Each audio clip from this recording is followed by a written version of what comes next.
Okay, this is Kevin Hoesley for WGRE News. I'm here with writer, singer, producer, piano player, rock, pop, pretty much everything under the sun that's great about music, Todd Rundgren. I would take piano player out of that mix. I don't play the piano much anymore. I can do it on records, but I really suck at it live. So I don't like to brag about my piano playing at all. He's also very humble. Yeah, well, about the piano playing at least. Great to be here. It's my first time in Greencastle, which makes it my first time at DePauw. Mm-hmm. Well, we are certainly excited to have you here. So my first question would be, so the lecture is called Music, Technology, and Risk-Taking. Can you take us through the general message of what you were trying to convey in your Ubben Lecture tonight?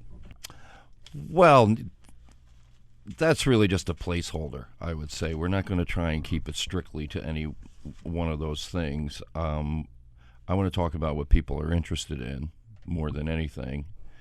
I can speechify on any particular one of those topics, and we certainly will probably get to aspects of technology and risk-taking as well. But ideally, you want to leave people with something practical, at one of these events to make it worth their while spending the hour and a half, or however long. I don't know it's going to go, but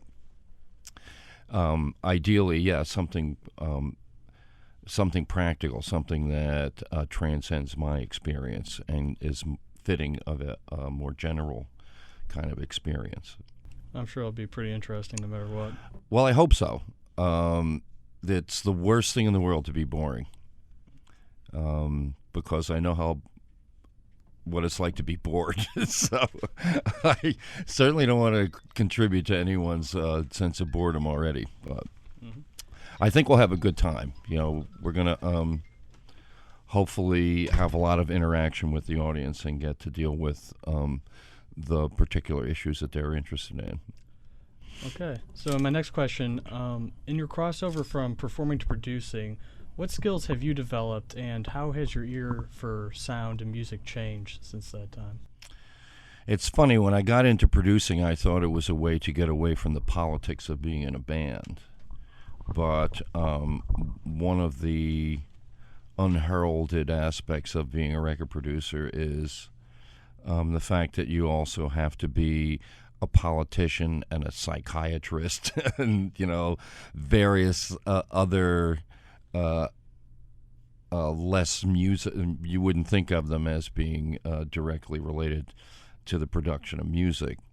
But you're dealing with personalities who are in a situation that for them can seem very stressful. You're capturing their musical ideas, and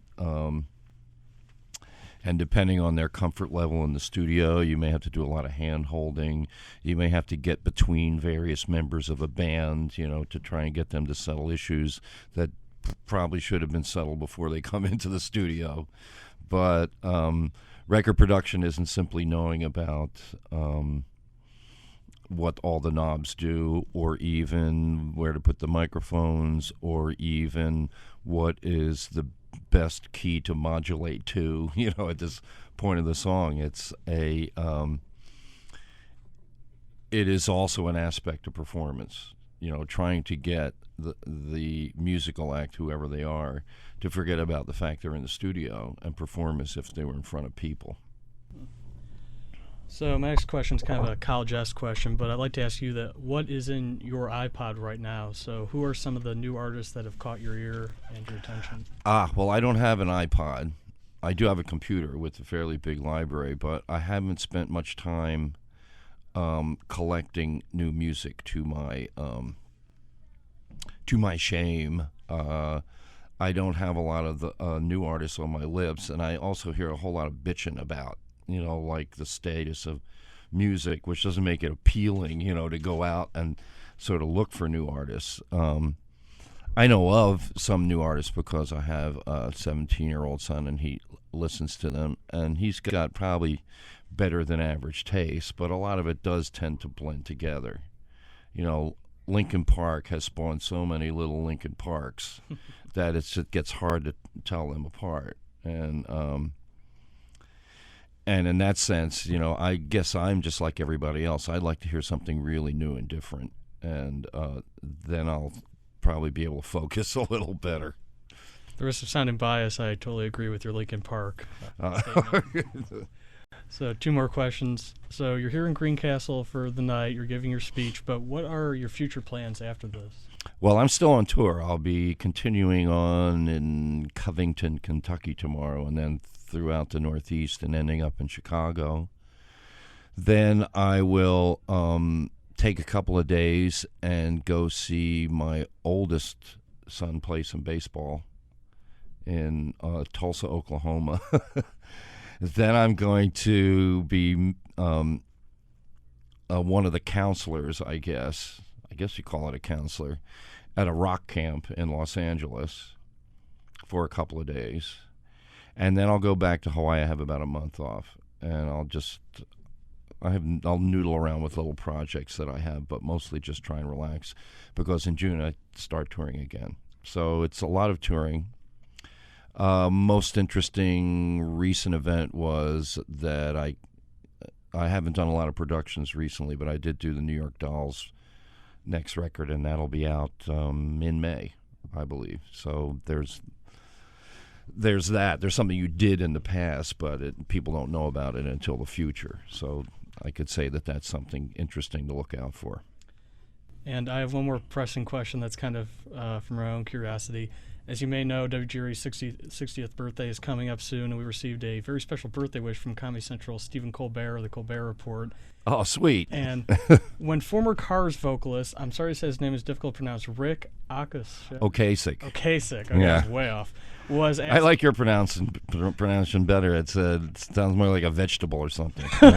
when asked to add anyone to his choice of the On Notice board of Stephen Colbert, he chose you. And I was wondering, and the On Notice board is the kind of wag of the finger board towards this person. Do you have any idea why he might have chosen this? Well, I have to say, fortunately, I'm off the board now. Good news. But I do know why I got chosen. I can, if nobody saw what led up to that, what essentially happened is scientists determined that Christ could not walk on water, or something like that, and Stephen Colbert went off and said, this is absolutely not true. People can walk on water, and as a demonstration, he showed a little clip of a Cars video, It's Magic, where they put like a little plastic table in a pool, and Rick Ocasek walked across it, and that's how he got Rick on the show. But it was also right around the same time that I